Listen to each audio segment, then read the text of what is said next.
Okay, so here we're going to have a little run on Saturday and kind of review what we've done lately. So enjoy.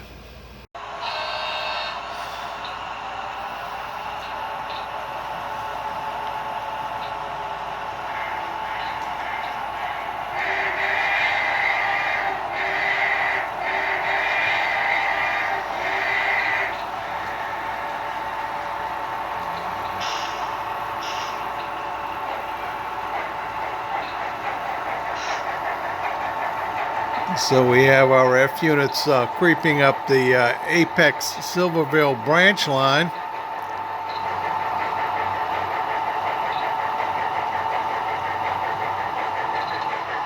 And they're going to have to wait.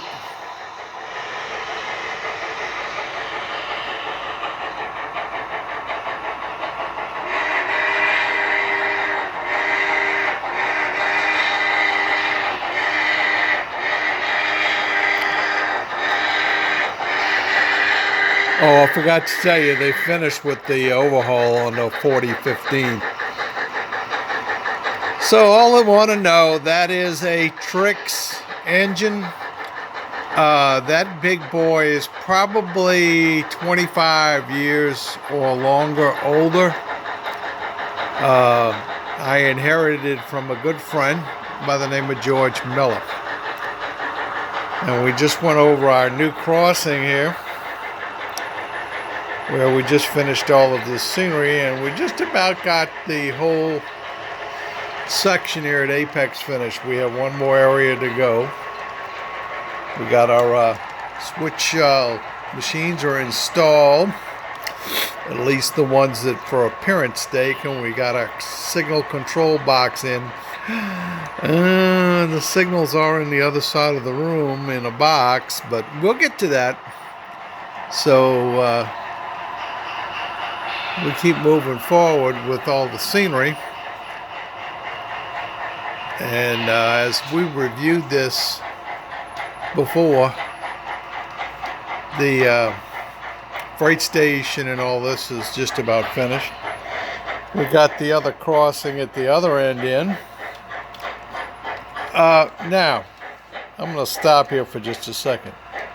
So you say, okay, this would be neat to put lights and everything here and trigger it, and so when the train comes along, they would hit it. Problem on this railroad is it's an operational layout. If I go put all the crossing signals and everything in here in the gates, we have a tremendous chance of them being hit and knocked down. It's one of the things you got to think about when big hands get around little HO gauge trains and what happens to things sticking up. A good example is right there, the smokestack off the Formosan thing got knocked off. So here we are, we come on down here, we've got a lumber company a little bit better situated along with some of our container work.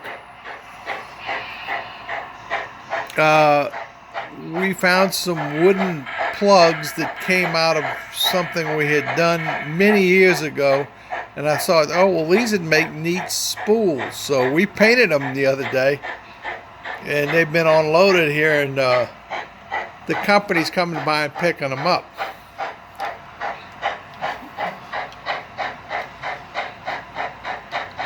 So as our train makes it through the industrial area, which you've all seen us work on for the last, I guess, month and a half or so, and close in this whole section of the helix, we'll let the train move on.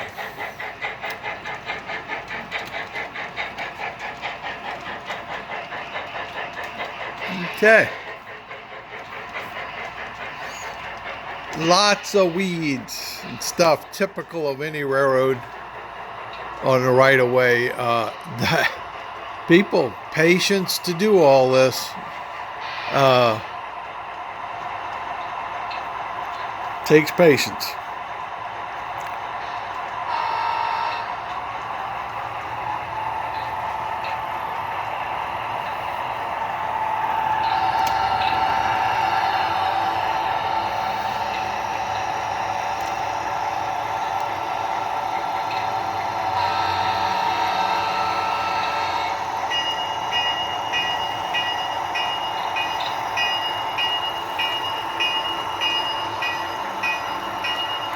So got some of the equipment out, laying around today.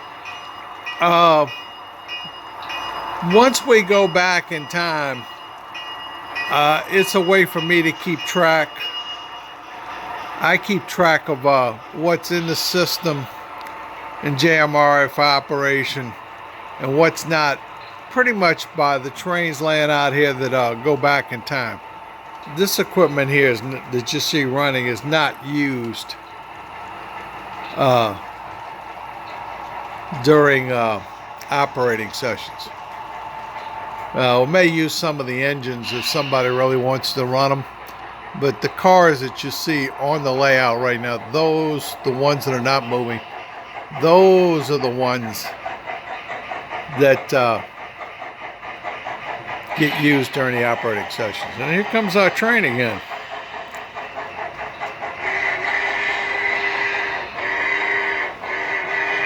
So what happened there was, there's a big loop around that big helix.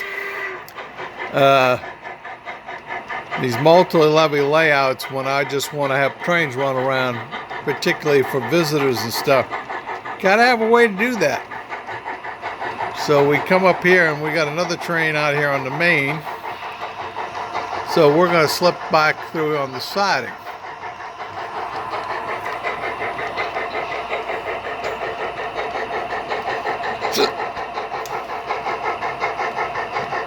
Well, this is about it for today. We're going to say thanks for watching.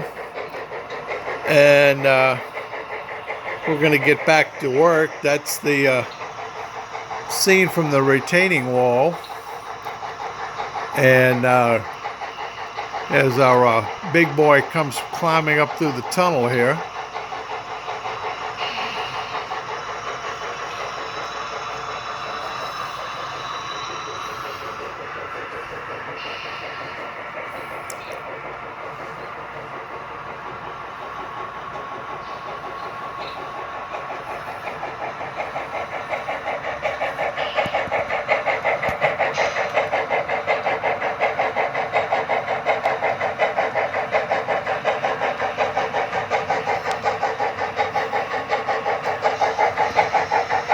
That's for Dr. Cam, the Sioux Lines Railroad in Shreveport, Louisiana.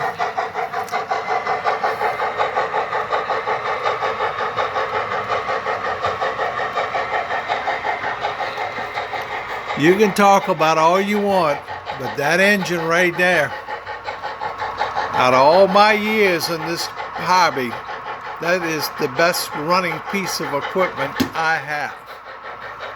That is a German-made Trix locomotive, and it runs like a clock.